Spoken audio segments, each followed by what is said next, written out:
E aí pessoal, tudo bem? Como vocês sabem, eu tô de férias, mas eu voltei aqui rapidinho para reagir a um vídeo que eu acabei de ver, acabei de acordar, do pecado vegano, né? E ele fala um pouco sobre essa polêmica de consumir ou não consumir produtos de grandes empresas e de grandes matadouros que exploram animais.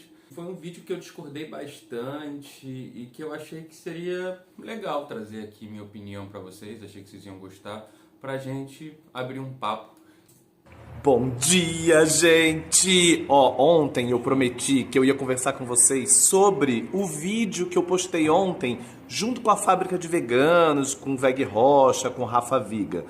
Muito polêmico, muitos comentários e o tema é muito delicado, eu sei. Então vamos trocar uma ideia aqui sobre empresa grande que tem produtos que não são veganos, por exemplo, até carne, como a Seara.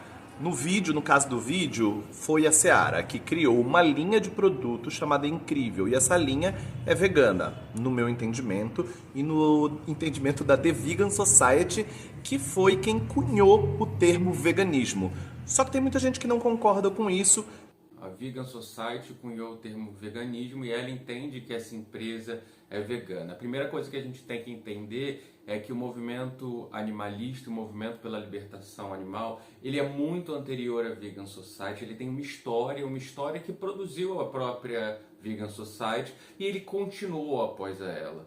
Então, quando a gente toma uma instituição, sobretudo uma instituição europeia, como modelo para a nossa luta, a gente está apagando a luta enquanto um processo histórico que é anterior a essa instituição e que continua posteriormente a ela, se modificando e se transformando a partir das demandas que a realidade material coloca para a gente. Então, a gente ficar apegado a uma definição é a gente apagar o aspecto dinâmico que é a própria luta política. E como a gente sabe, a maior parte desse tipo de discurso que defende essas empresas vem junto de despolitização, né? De um apagamento da própria política. Então, é até um pouco natural que esse tipo de argumento venha. Então, isso não é um argumento.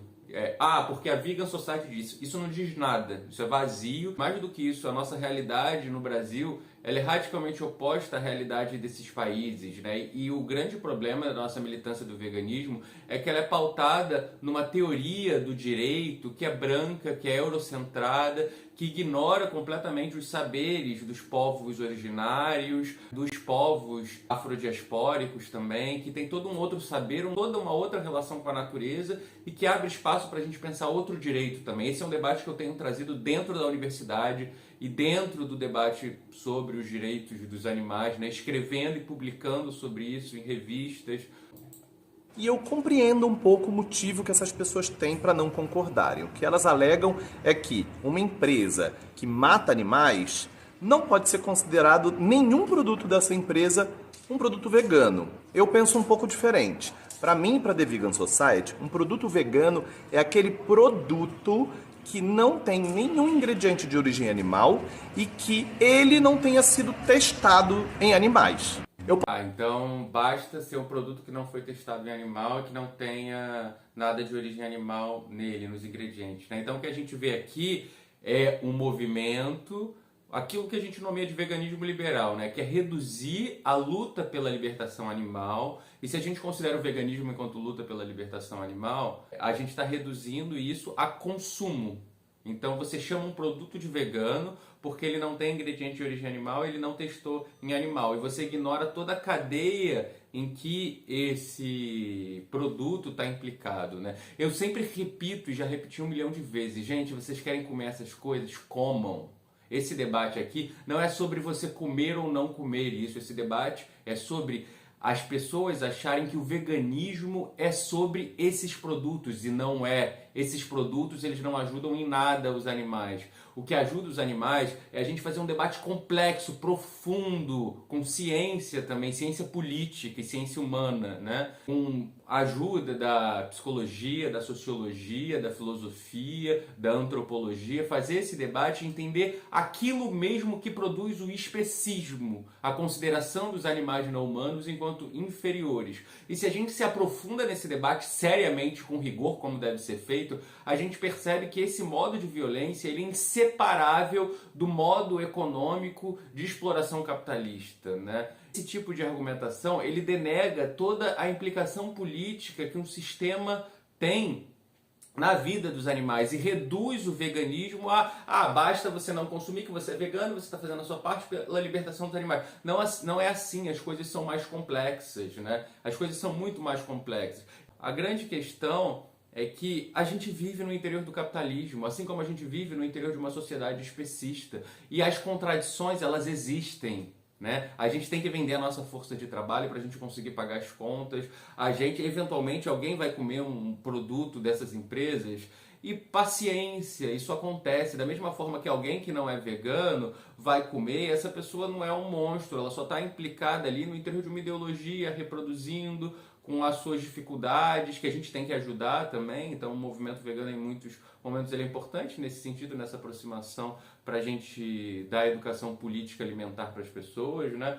Mas a gente precisa entender que a contradição ela vai acontecer. A grande questão é a gente saber aquilo mesmo que produz o especismo para a gente poder orientar a nossa luta nessa direção, né? Enfim, não é um certo purismo, não podemos consumir, não é sobre isso, é a gente entender quem são as vítimas e como a gente produz isso, né? O capitalismo ele é indissociável de uma relação predatória e exploratória com a natureza. Enquanto a gente continuar existindo nesse sistema econômico, os animais vão continuar a morrer. A emergência climática ela está aí para mostrar isso para a gente. Enfim, são muitos argumentos para isso, mas eu não vou me estender muito, senão esse vídeo vai ficar muito longo. Posso citar vários argumentos do porquê eu acredito que esses produtos são veganos e porquê eles são benéficos ao movimento vegano. No caso do vídeo, eu usei um argumento que é: esses produtos atingem a grandes massas, chegam nos interiores do Brasil. Por quê? Porque essas empresas grandes, novamente, como a Seara, ou como uma Unilever, ou qualquer uma dessas, ou a Sadia, que também lançou produto vegano, essas empresas já têm uma grande distribuição no Brasil. E outra coisa, por elas chegarem nesses lugares, elas conseguem chegar com os valores mais baratos também, o que facilita também a inserção de pessoas no veganismo. Cara, elas chegam mais barato e facilitam a inserção das pessoas no veganismo. Chegam mais baratos, assim, sinceramente, porque esses produtos são muito caros, né? E a gente confundir que veganismo é sobre produtos veganos, enquanto que nos mercados a gente tem banana, cenoura, arroz, feijão, castanha, amendoim, tudo. O que não falta é produto vegetal nos mercados, né? E mais ainda, essas empresas, elas contribuem com a nossa alienação em relação aos produtos, né? Eles contribuem com a gente desaprender a cozinhar, a gente desaprender a se relacionar com os ingredientes, com os vegetais, com todos os processos implicados, qual a estação que um determinado vegetal é produzido, como cozinhar ele, as texturas. Essas grandes empresas, elas fazem parte de um processo de alienação política das populações, da sua relação com as suas receitas tradicionais, né? Tem diversas reportagens sobre isso, né? A Nestlé é campeã de fazer isso, né? O Joio e o Trigo tem umas reportagens sobre isso, fica a recomendação. Então essas empresas, além de explorar animais, ela contribui para a nossa alienação em relação aos próprios alimentos, aos próprios vegetais, à própria relação, né? A gente ter relação com aquilo que a gente cozinha, com a terra, com todo o processo produtivo implicado. Isso é interessante para quê? Isso é interessante para a gente esvaziar a nossa perspectiva política da própria alimentação, né? Então isso é outra coisa que fica de fora desse tipo de argumentação.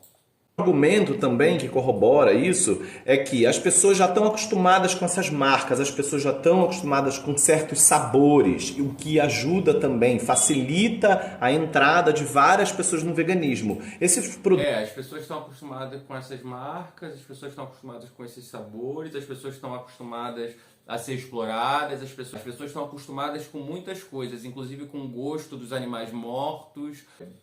O fato das pessoas estarem acostumadas por si só não é um argumento. Lembrando sempre que a gente está falando dos animais, não das pessoas. Parece que a gente está falando só das pessoas veganas, dos veganos aqui. Não, a gente está falando dos animais. Produtos, muitas vezes no mercado, eles estão do lado de produtos não veganos. Então, um hambúrguer vegano está do lado de um hambúrguer que não é vegano. De um outro tipo de empresa, uma empresa pequena, eles não colocam nos mesmos lugares. Eles colocam mais escondidos, eles colocam numa ala vegetariana. Esses produtos conseguem ser mais vistos nos mercados, nos mercadinhos em todo o Brasil. Eu acredito que quanto mais produtos veganos estiverem nos mercados, mais gente vai se atentar para o assunto e vai passar a consumir produtos sem origem animal, sem ingredientes de origem animal que não tenha sido testado, que é o caso desses produtos. Outro argumento também é que essas empresas, por serem muito grandes, elas investem em propaganda, em publicidade, elas fazem propaganda na TV, por exemplo. Empresas menores, empresas completamente veganas, têm muita dificuldade, não conseguem ter esse tipo de inserção.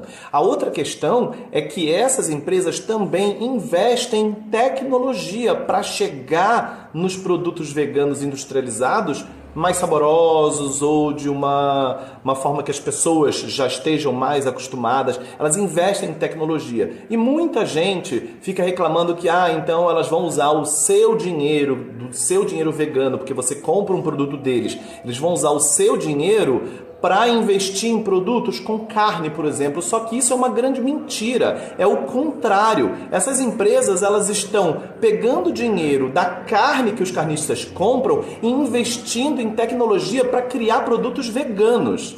E falando tudo isso, eu não estou preocupado com o consumo humano, de que as pessoas precisam ter produtos ou as pessoas precisam comer um hambúrguer gostoso. Gente, assim, esse é um debate muito raso, né? Assim, que é sobre consumir ou não consumir. Não é sobre isso, né? Eu nunca estou falando sobre isso. Eu estou falando sobre admitir as contradições que estão implicadas no nosso mundo, né? A gente está no interior de um mundo que reproduz uma série de violências que produziu aquilo que nós somos, o nosso paladar, a nossa perspectiva afetiva e política. E esse esforço de transformação é um esforço que demanda muito deslocamento e muita dedicação e muito engajamento, né? Ao mesmo tempo, a gente ouvindo esse discurso, fica claro que ele está falando de empresas, como é melhor para a empresa, como é melhor para outra empresa, sobre produtos, e os animais, eles ficam de lado, eles são esquecidos no interior desse espaço, né? Eu sempre falo que produtos, eles não são veganos. Quem são veganos somos nós, porque o veganismo é um movimento político orientado para a libertação animal. E quando a gente está discutindo mais empresa e mais produtos veganos, e quando fala em produtos veganos, fala biscoitinho, hambúrguer congelado, não sei o quê, quando na realidade já existe uma diversidade gigantesca. A gente podia estar discutindo monocultura, por exemplo, como a monocultura, ela reprime a diversidade de produtos vegetais que a gente poderia ter. A gente podia ter diversos tipos de milho, diversos tipos de batata, e a gente está preocupado com ultraprocessado, caro pra caramba, que só vai atender a uma determinada classe, ou a classe média para cima, né? Esse debate ele só interessa a classe média para cima. Então, não é um debate que interessa de fato para uma popularização do veganismo e para a emancipação dos animais, e não só dos animais não humanos, mas também dos trabalhadores dessa indústria que sofrem a consequência do especismo diretamente na própria pele, né? A saúde mental dos trabalhadores dessas empresas, né, sobretudo quem trabalha assassinando os animais diretamente, ela é péssima, né? Ela é péssima, é um debate que já vem sendo feito e que precisa ser feito de maneira mais complexa também no interior do veganismo. O veganismo não é sobre as pessoas, mas a gente também não pode tirar as pessoas que consomem os produtos de origem animal dessa equação, porque não faz o menor sentido. A gente precisa sim convencer que mais pessoas se tornem veganos. E isso fica mais fácil se tiver bastante produto vegano no mercado, se a gente... Tá bom, então eu não estou falando sobre as pessoas, mas na verdade eu estou falando sobre as pessoas. Ele acabou de tentar se salvar de uma crítica, mas acabou reafirmando que de fato ele está o tempo inteiro falando sobre as pessoas. É sobre isso. Os animais, de novo, se o mundo inteiro virar vegano, os animais vão continuar a morrer através de um sistema predatório e exploratório que tem uma relação extrativista com a natureza. Os habitats naturais dos animais vão continuar a ser perdidos, a terra vai continuar esquentando. O simples fato da população mundial seguir isso que está sendo demandado nesse vídeo, todo mundo parar de comer animais, isso não vai melhorar a situação dos animais. Aí é o que eu sempre falo, por que amam porcos, galinhas e vacas e odeiam insetos, odeiam onças, odeiam jacarés, odeiam os animais selvagens que estão em extinção, né? Que cada vez menos eles têm espaço para existir. Se a vida for facilitada por esses produtos. Agora, novamente, o fim principal que a gente busca com tudo isso é a libertação animal, a abolição da crueldade, a abolição animal. É isso que a gente busca. Viu? A questão toda aqui do debate é facilitar a vida das pessoas. Não é sobre libertar os animais e sobre entender na própria profundidade o que quer dizer animal, qual a implicação ético-política desse conceito animal. O conceito de animal ele é construído. É uma construção, uma palavra que produz um modo de relação que está vinculado a uma forma de direito. É um debate muito, muito mais complexo do que isso que está sendo colocado aqui. É um pouco isso que eu tento trazer para vocês, né? Trazer as coisas de maneira um pouco mais complexa. E é claro que eu não estou falando isso da boca para fora. Existem pesquisas que já comprovam que empresas que passam a ter produtos de origem animal e elas não eram completamente veganas, elas ajudam sim na evolução do veganismo. E outra coisa é que existem muitas empresas que começaram a ter produtos veganos e hoje em dia transformaram toda a sua linha de produção, toda a sua linha de produtos em produtos veganos. Existem empresas leiteiras de produtos lácteos que hoje em dia só produz produto vegano. Então, assim, dizer que isso não ajuda o veganismo é uma falácia absurda de quem não sabe do que está falando exatamente. É uma posição bem arrogante, né? É uma posição bem arrogante esse final, né? Que quem discorda dele não sabe o que está falando. Ele termina falando não, a gente está aqui pensando na libertação dos animais, mas o tempo inteiro ele ficou falando de produtos, de empresas e de como facilitar a vida de veganos. Resumindo, o vídeo é isso, produtos, empresas, facilitar a vida de veganos. Isso ajuda sim o veganismo. Mas que veganismo que ajuda? O veganismo da Vegan Society provavelmente ajuda. Só que se o veganismo da Vegan Society se realizar, os animais vão continuar a morrer. Porque o especismo é uma estrutura muito mais complexa e emaranhada. Então, no final, ele demanda um pouco de ciência. Então, eu demando de ciência também. Vamos ler mais. Eu tenho um livro, artigos publicados sobre o tema. Eu estou debatendo, mês passado eu trouxe uma professora da Universidade de Coimbra, que é uma das maiores especialistas nesse debate. Vamos debater um pouco mais de política no interior do veganismo e não ficar trazendo tabela de empresa e tendo essa ideia que reproduz o senso comum, né, do que é o veganismo, de que basta a gente mudar o consumo que a gente vai conseguir salvar os animais. Gente, isso é muito simplista, não é assim. Enfim, é isso. Queria agradecer vocês e queria me pedir desculpa por estar aqui mais uma vez. Meu Deus do céu, eu devia estar fazendo outra coisa. Mas é isso. Valeu, gente.